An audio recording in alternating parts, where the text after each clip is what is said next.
Здравствуйте, смотрите в сегодняшнем выпуске. Туркменистан отправил гуманитарную помощь пострадавшим от наводнения в Приморском крае. Астрахань готовится принять киногруппу из Ашхабада. Стали известны соперники Ахала в Лиге чемпионов Азии и другие новости. Туркменистан отправил гуманитарную помощь пострадавшим от наводнения в Приморском крае Российской Федерации детям. Из-за ливней и паводков в Приморском крае пострадали 65 населенных пунктов. Подтопило свыше 5000 жилых домов и более 7000 приусадебных участков. Как уже сообщалось накануне, президент Сердар Бердымухамедов подписал распоряжение, в соответствии с которым Министерство текстильной промышленности и Союз промышленников и предпринимателей страны в сотрудничестве с благотворительным фондом по оказанию помощи нуждающимся в опеке детям имени Гурбангулы Бердымухамедова подготовили соответствующие товары и продовольственную продукцию в качестве гуманитарной помощи для детей Приморского края. Астрахань готовится принять группу кинематографистов, которая на следующей неделе прибудет из Ашхабада для съемок фильма о Махтум Кули Фраги. Для ашхабадской киногруппы приготовлена большая программа с посещением села Фунтово и общением с его старожилами, рассказал министр внешних связей Астраханской области Владимир Головков на встрече с начальником отдела международных отношений Министерства культуры Туркменистана Бельбиль Бабаевой.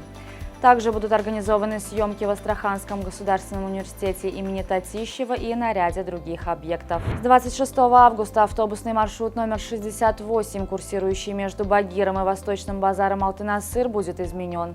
Об этом сообщается на сайте Ашхабадского пассажирского автопредприятия. Морской порт Туркменбаши активно наращивает объемы экспорта продукции нефтегазовой отрасли из Туркменистана. Основной груз, отправляемый через порт, это химическая продукция, в частности полипропилен.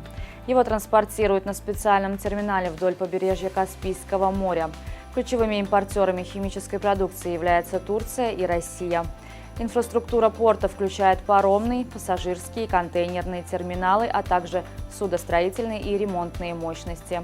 При этом большое внимание уделяется экологии. На всех объектах установлено современное оборудование для очистки сточных вод. Студия дизайна и полиграфии Махаббат Хазматы предлагает широкий спектр услуг по изготовлению сувенирной рекламной продукции для предпринимателей, частных лиц и госструктур. Выполнение заказов происходит в кратчайшие сроки, сразу после утверждения заказчиком дизайна макета будущего изделия. Оплата принимается как в наличной, так и в безналичной форме. Студия Махаббат Хазматы расположена в Ашхабаде по адресу улица Андалиба, 20. Связаться с представителями компании можно по телефонам, которые вы видите на экране.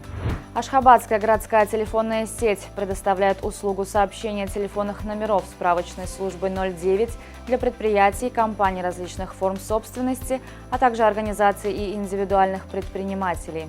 В частности, услугой могут воспользоваться вновь открытые предприятия, частные аптеки, магазины, рестораны и кафе, а также организации, чьи данные ранее не входили в список справочной службы 09. Япония начала сброс в Тихий океан более 1 миллиона тонн воды, которая использовалась для охлаждения реакторов аварийной АЭС Фукусима-1. Вода была очищена от радионуклидов, за исключением трития, но остается потенциально опасной для окружающей среды. Она будет сбрасываться в километре от берега через подводный тоннель. Япония заявила, что будет сбрасывать не более 500 тысяч литров воды в день, а весь процесс займет около 30 лет. В Великобритании на аукцион выставлено очень редкое издание первой книги о Гарри Поттере с подлинным автографом Джон Роулинг. Специальное издание книги «Гарри Поттер и философский камень» было выпущено в 2012 году к 15-летию опубликования первого тома Поттерианы. Предполагается, что книга будет продана по цене от 8 до 12 тысяч фунтов стерлингов. Туркменский Ахал получил в соперники на групповом этапе Азиатской лиги чемпионов узбекский Пахтакор, саудовский Аль-Фейха и Аляйн из ОАЭ. Матчи группового раунда пройдут с 18 сентября по 13 декабря. Всего в 1/8 стадию турнира в зонах Запад и Восток выйдут 10 победителей групп и 6 лучших команд, занявших вторые места в своих квартетах. Это будет последний розыгрыш Лиги чемпионов АФК, в котором примут участие 40 клубов. Со следующего сезона турнир сократится до 24 команд.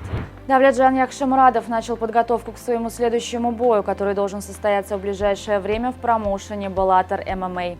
Для этого он отправился в США, где проводит полноценный лагерь в зале American Top Team, одном из лучших залов по смешанным единоборствам в мире. Соперником Якшемурадова в его следующем поединке будет один из двух бойцов, у которых Довлетжан намерен взять реванш – Кори Андерсон или Карл Альбрехтсон.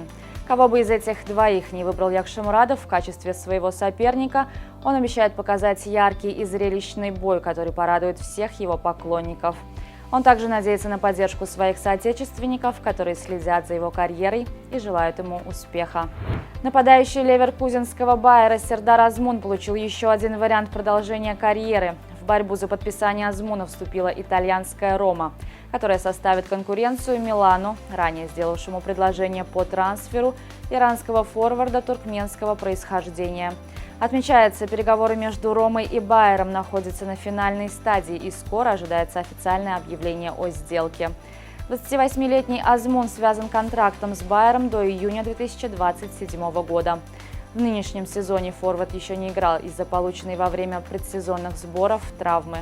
На сегодня это все. Желаю вам хорошего завершения дня. Увидимся завтра. И не забывайте, что Туркменпортал ваш самый надежный источник новостей.